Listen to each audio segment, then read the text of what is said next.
एक गांव में सुंदरम्मा नाम की एक अमीर औरत रहती थी। उसका बेटा कुमार उसके दो दोस्तों से मिलकर व्यापार शुरू करके बहुत मेहनत से उसे ऊंचे स्थाई पर ले जाकर अभी बहुत लाभ कमाने लगता है। इसीलिए खुशी से मिठाइयाँ लाकर घर आकर कुमार अपनी माँ और पत्नी कुसुमा को बुलाकर ऐसे कहने लगा। हाँ, कुसुमा, कहाँ हो? जल्दी क्या आओ। हुआ बेटा, इतने खुश लग रहे हो, क्या बात है? ऐसे पूछने पर कुमार उसकी खुशी को माँ और उसके पत्नी से ऐसे बांटने लगा। और कुछ नहीं माँ, मैं मेरे दोस्तों से मिलकर रहे व्यापार में बहुत लाभ आए हैं। ये हमने बिल्कुल नहीं सोचा था। ऐसे कहने पर पत्नी कुसुमा ऐसे पूछने लगी। बहुत अच्छी खुशखबरी सुनाई आपने, ये सब माता का दया है, ऐसे कहती है। इतने में सास बीच में आकर ऐसे कहने लगी। अब बस कर कुसुमा, ये सब मेरे बेटे का भाग्य है, उसकी मेहनत है। तू हर एक विषय को लेकर तेरे माता के खाते में मत डाल। वो सब ठीक है, बेटा तो ऐसा भी मुंह मीठा कर रहा है, तू जाकर उसकी मनपसंद बिरयानी बना, जा। ऐसे बहू की बात टालकर अंदर भेज देती है।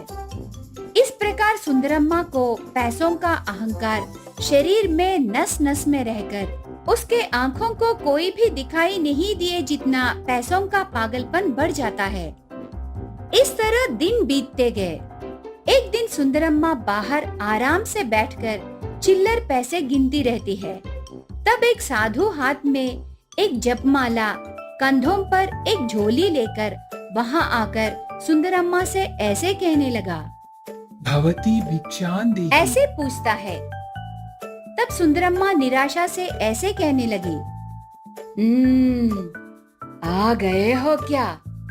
तुम्हारा काम बहुत अच्छा है, मेहनत करने की जरूरत ही नहीं, आराम से पैसे भीख मांगकर कमा लेते हो। पर अभी मेरे हाथ खाली नहीं हैं, और एक घर ढूंढ लो, जाओ जाओ। कम से कम उस साधु को चिल्लर पैसे दिए बिना ही बातें कहती है। तब वो साधु ऐसे कहने लगा। ये बात है माँ, ठीक है, जल्द ही तेरे हाथ खाली होने के बाद तब मैं आकर तू जो देती है वो लेकर जाऊंगा। ऐसे कहकर चला जाता है। इस प्रकार साधु कहे एक हफ्ता बाद कुमार दुखी होकर घर आता है। उसको देखकर माँ ऐसे कहने लगी। कुमार बेटे, क्यों ऐसे हो, क्या हुआ? ऐसे पूछने पर कुमार दुखी होकर ऐसे कहने लगा। और क्या हो ना माँ, मैं मेरे दोस्तों के साथ मिलकर व्यापार कर रहा हूँ ना, उनमें से एक हमारे व्यापार को डुबाकर पैसे पूरे वही लेकर चला गया। वो जाने के बाद दूसरे वाले ने भी मुझसे मुंह छुपाने लगा। आज ही वो पता चला माँ। ऐसे कहने पर पत्नी कुसुमा ऐसे कहने लगी। माता, ये कैसी परीक्षा है? ऐसे कहती है। वो बात सुनते ही सास गुस्से से बहू को दिखाकर ऐसे कहने लगी। देख रे, अच्छी तरह देख, हर समय माता माता कह के पूजा करती रहती है। अभी तेरे पति का व्यापार जल जाने से तेरी माँ क्या कर रही है? ऐसे बहू पर चिल्लाती है। तब शुरू होती है उस परिवार का पतन। बेटे का व्यापार ऐसे नुकसान में जाने से माँ के नाम पर रही संपत्ति तूफान की तरह हवा में उड़कर आंखों के सामने ही पिघल जाते हैं। आखिर में उस परिवार का घर भी चले जाने पर एक झोपड़ी में रहने लगते हैं। घर में तीनों कूली का काम करके दिन में 2 बार पेट भरने की स्थिति भी नहीं रहती। ये सब कठिनाइयां देखने पर सुंदरम्मा की आंखें सर के नीचे उतरते हैं। भूख की तड़प उसके अहंकार को पिघला देती है। ऐसे समय एक बार फिर से वो साधु आकर ऐसे कहने लगा। भवती भिक्षान देहि। हो, तुम हो क्या माँ? लगता है अभी तेरे हाथ खाली हैं। क्या भिक्षा डालोगी? ऐसे कहता है। तब सुंदरम्मा अतीत में अहंकार से किए बातों पर शर्मिंदा होकर ऐसे कहने लगी, मुझे माफ कीजिए स्वामी, उस दिन मेरे पास पैसे रहने के अहंकार से आपको कुछ नहीं दिया है, लेकिन आज आपको देने की इच्छा है पर दे नहीं सकती, क्योंकि हम ही इतने परेशानियों में हैं। आखिर आस पड़ोस के घरों से चावल लाकर चावल का पानी पी रहे हैं। ऐसे कहती है। इतने में बहू आकर उसके हाथों से थोड़ा चावल लाकर ऐसे कहने लगी, ये लीजिए स्वामी, अभी तो ये चावल ही आप भिक्षा में लीजिए, जब हमारे पास रहेगी तब आपको हम बहुत ज्यादा देंगे। ऐसे कहती है। तब सांस को विषय पूरा समझ में आकर जिनके पास देने का विचार रहता है वो उनके पास जितना है उतना देने का प्रयत्न करते हैं। इतने में वो साधु ऐसे कहने लगा, नहीं माता, मैं तुमसे भिक्षा नहीं ले सकता, किसी न किसी दिन तेरे सास के हाथों से ही भिक्षा लूंगा। ऐसे कहकर साधु चला जाता है। इस तरह चल रहे समय और ज्यादा कठिनाइयों में कटने लगता है। ऐसे समय में सांस को एक कचरे के डब्बे के ऊपर थोड़ा सा झूठा खाना मिलता है। उसे खाते समय एक कुत्ता उसी आहार को खाने के लिए देखते समय सांस उस कुत्ते के ऊपर रहम करके ऐसे कहने लगी, क्या रे, तुझे भी भूख लगी है क्या? आ, यही दोनों मिलकर खाते हैं। ऐसे कहकर उनमें से आधा खाना उस कुत्ते को रखकर बाकी वो खाकर शाम को घर चली जाती है। घर पहुंची थोड़ी देर बाद वो कुत्ता उसके मुंह से एक जपमाला लेकर सुंदरम्मा को देता है। उसे देखकर सुंदरम्मा मन में ऐसे सोचने लगी, ये क्या? ये कुत्ता किसी का जपमाला लाकर मुझे दे रही है, पता नहीं किसका है। ऐसे सोचते समय वो साधु उस कुत्ते को ढूंढ कर आता है। वो कुत्ता सुंदरम्मा को जपमाला देना देखकर, यहाँ लाई हो क्या ये जपमाला? ऐसे कहता है, ये जपमाला क्या आपका है स्वामी? ये लीजिए। उसे देते समय साधु ऐसे कहने लगा, नहीं माँ, ये जपमाला माता ने मुझे आशीर्वाद देकर दिया है। इतने दिन मेरे पास थी, लेकिन अभी इस कुत्ते के द्वारा शायद माता ने तुमको भेजी है, इसीलिए आगे से ये तुम्हारा है। शायद माता को विश्वास हुआ कि तुम में बदलाव आया है, आगे से तुम्हारी परेशानियां मिट जाएंगे। ऐसे कहकर वहाँ से चला जाता है।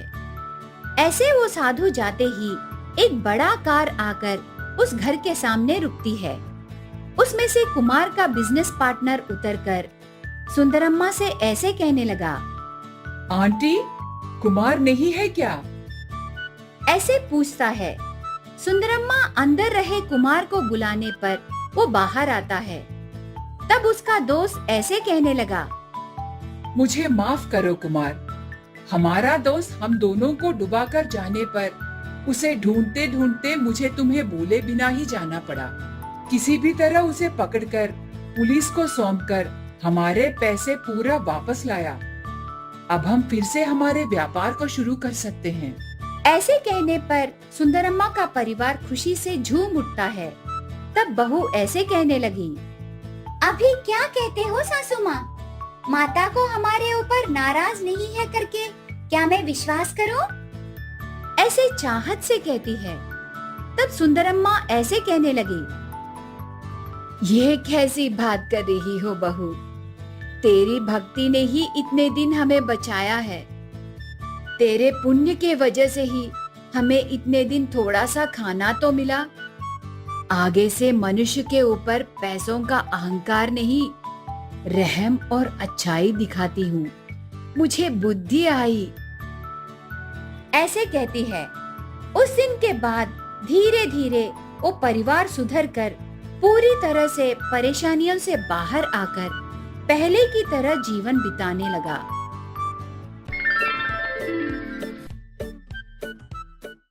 एक बार था एक लड़का शंकर नामक,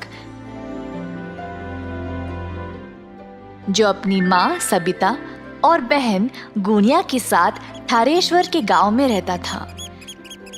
शंकर के पिताजी का देहांत उसके बचपन में ही हो चुका था। तब से शंकर की माँ ने ही घर के लिए पैसे कमाने की जिम्मेदारी उठाई। सबिता ने बहुत मेहनत की अपने बच्चों का पालन पोषण करने के लिए। पैसों की कमी की वजह से शंकर ने स्कूल छोड़ दिया और अपनी माँ के साथ काम करने लग गया, पर उन्होंने गुनिया की पढ़ाई को नहीं रोका। सबिता इमारतें बनाने वाले साइटों पर मजदूरी का काम करती थी। शंकर भी जो अपनी माँ के साथ काम पे जाने लगा, उसने देखा कि ये माहौल कुछ अलग और अनोखा था। कैसे ईंटों को जमा करके सीमेंट भर के दीवारें चढ़ाई गई जा रही थी, कैसे रेत और सीमेंट को मिलाया जा रहा था, फिर पूरे दीवार पर सीमेंट लगाया जा रहा था, फिर सूखे सीमेंट को जमाने के लिए पानी डाला जा रहा था और अंत में रंग लगाया जा रहा था। ये सब शंकर को बहुत पसंद आया। घर जाने के बाद, माँ, मुझे इमारतें खड़ा करने का तरीका बहुत पसंद आया। सच में बेटा? फिर क्यों ना तुम रोज मेरे साथ आ जाओ, सिर्फ काम के लिए नहीं, सब कुछ सीखने के लिए भी, और ताकि तुम एक दिन एक बड़े बिल्डर बन जाओ, है ना? हाँ माँ, मैं वादा करता हूँ। उस दिन से शंकर हर एक काम को गौर से देखने लगा। उसने जल्दी सब कुछ सीख लिया। शंकर को इस काम में बहुत दिलचस्पी हो गई और इसी कारण वह अपना सारा काम जल्दी जल्दी खत्म कर देता था। बाकी के सारे मजदूर शंकर की कला को देखकर हैरान रह गए। सब लोग उसकी बहुत तारीफ करते थे और उसकी माँ को भी अपने बेटे पर बहुत गर्व महसूस होता था। इसी तरह शंकर ने 4 साल तक मन लगाकर काम किया। इसी दौरान शंकर की माँ की तबीयत अचानक से खराब हो गई और वह काम पे जाना बंद कर दी। अब शंकर अकेला था, जिसको बीमार माँ को भी संभालना था और अपनी बहन की पढ़ाई को भी। सेटों पर कमाई उनके लिए काफी नहीं थी, तो शंकर ने सोचा कि वह खुद का कंस्ट्रक्शन का कारोबार शुरू करेगा। माँ, कब तक मैं मजदूरी का काम करूंगा? अगर हमें हमारी समस्याओं को समाप्त करना है तो मुझे लगता है कि मैं खुद का कारोबार शुरू कर लूं। मेरे बच्चे, ये तो बहुत ही अच्छा विचार है, पर पैसों के बिना कोई काम शुरू कैसे करोगे? मेरे पास एक योजना है माँ। मैं चंपकलाल सेठ के घर पर काम कर रहा था। उन्होंने मेरा काम देखकर बोला कि वो मुझे जब भी जरूरत हो तब वो मेरी मदद करेंगे। अब उनके घर का काम अधूरा रह गया है, मैं उनसे पैसे लेकर उनका काम खत्म कर दूंगा। तुम बहुत बुद्धिमान और कलाकार हो बेटा। जाओ और सेठ साहब से बात कर लो, देखते हैं क्या होगा। शंकर चंपकलाल के पास जाकर अपनी योजना के बारे में उनको बोलता है। अरे बेटा, इतनी कम उम्र में तुम्हें बहुत कुछ सहना पड़ रहा है। मैं तुम्हारी मदद जरूर करूंगा, पर ऐसे काम करने के लिए तुम्हें कम से कम 10 बंदों की जरूरत है। तुम कहाँ से ले आओगे? सर जी, मैं कुछ लोगों को जानता हूँ, एकदम सही काम करते हैं और ईमानदारी से, वो भी कम पैसों में। आजकल ऐसे लोग कहाँ पे मिलेंगे शंकर? मैं और मेरे दोस्त बहुत सालों से मजदूरी का काम कर रहे हैं साहब। हम दिन भर काम करके भी ये लालची बिल्डर लोग हमें ठीक से पैसे नहीं देते थे। ऐसा बहुत सारे लोग ठोकर खा रहे हैं सर जी। अगर मैं उनसे बात करूंगा तो हम जरूर एक साथ हाथ जोड़कर काम कर सकते हैं। ये सब तो ठीक है बेटा, पर किसके घर पे काम शुरू करोगे? सर जी, आपका काम भी तो कब से रुका पड़ा है। मैं आपके घर पर काम शुरू करूंगा। मैं आपके घर का काम देखते ही देखते खत्म कर दूंगा, देख लेना। ठीक है बेटा, जाओ और भगवान का नाम लेकर ये शुभ काम शुरू करो।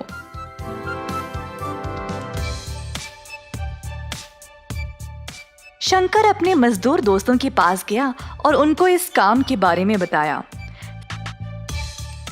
सारे दोस्त इस विचार से खुश थे और तुरंत शंकर ने उनको काम के लिए पैसे भी दे दिए।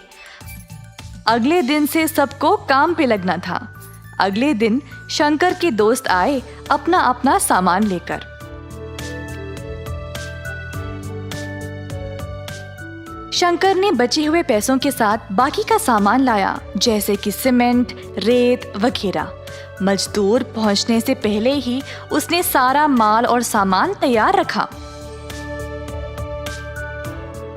सब लोग इस नए काम को लेकर बहुत खुश थे। क्योंकि सब जवान थे, वह काम भी जल्दी जल्दी खत्म करने लगे।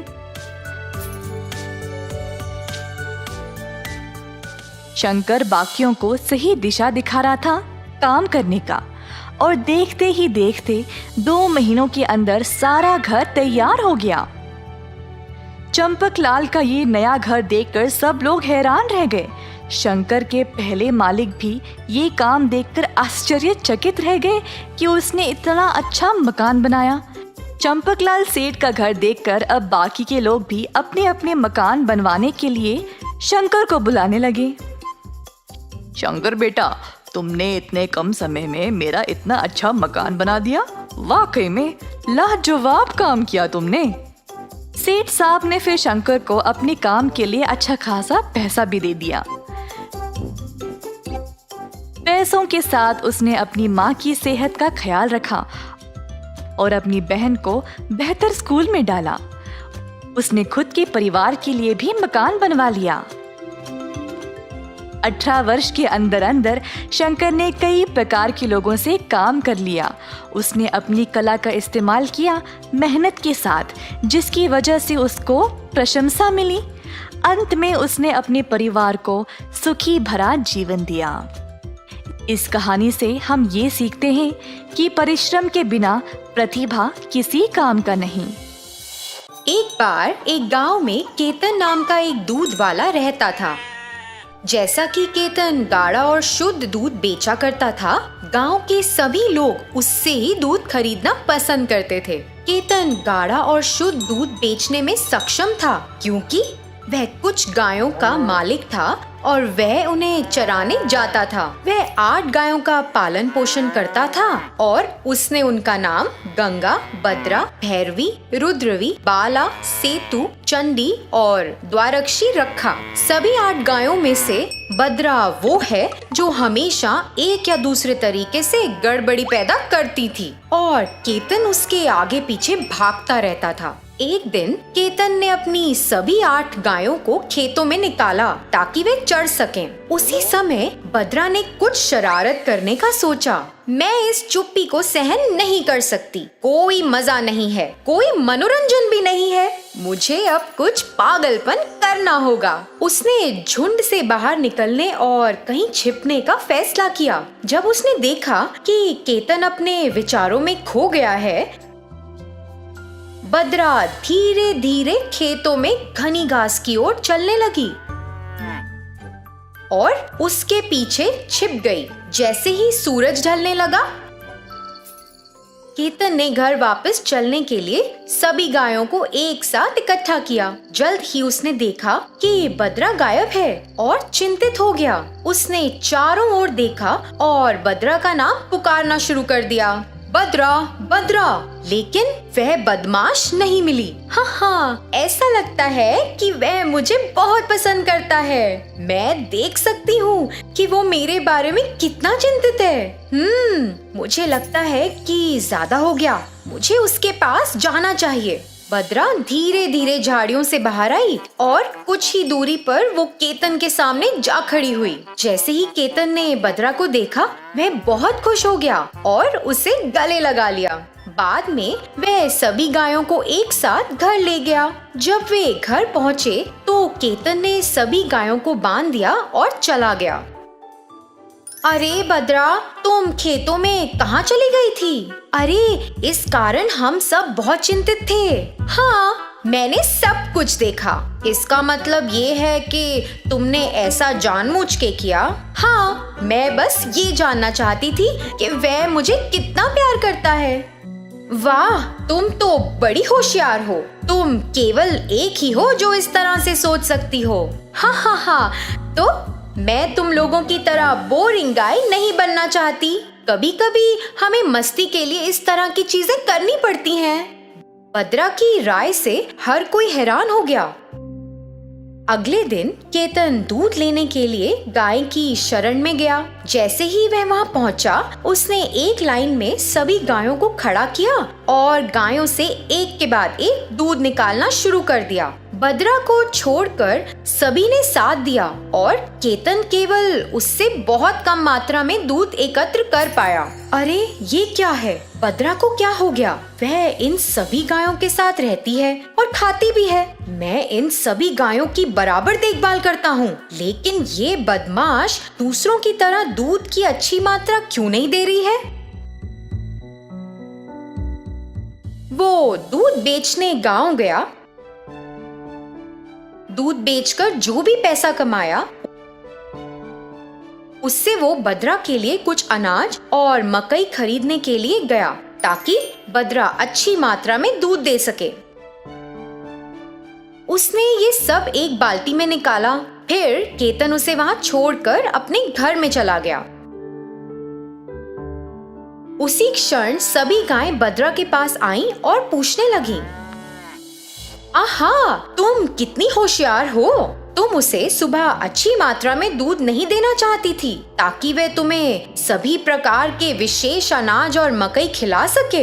हाँ हाँ, कौन उस उबाऊ घास को रोज खाएगा? इसलिए मैंने थोड़ा बदलाव के लिए ऐसा किया।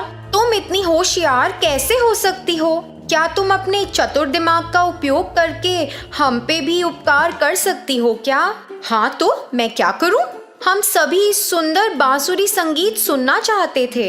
जैसे ही द्वारक्षी ने ऐसा कहा, बाकी गायों ने उत्साहित होकर कहा, हाँ हाँ, हम सुनना चाहते हैं। अरे हम सुनना चाहते हैं। ठीक है, आप इसे सुनना चाहते हैं, बस इतनी सी बात है।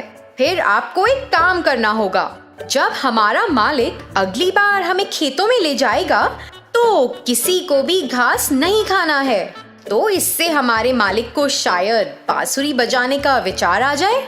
हाँ ठीक है, जैसा आप कहेंगी वैसा ही करेंगे। उसी दिन शाम को केतन सभी गायों को खेत में ले गया, क्योंकि सभी गायों ने योजना बनाई थी कि वे घास नहीं खाएंगी। केतन ने उस पर ध्यान दिया और उन्हें घर वापस ले आया। उस स्थान पर जो भी अनाज बचा था, उसने उसे सभी गायों को समान रूप में वहां पर परोस दिया। यह 2 दिन तक चला। तीसरे दिन केतन वहां शरण में बैठ गया।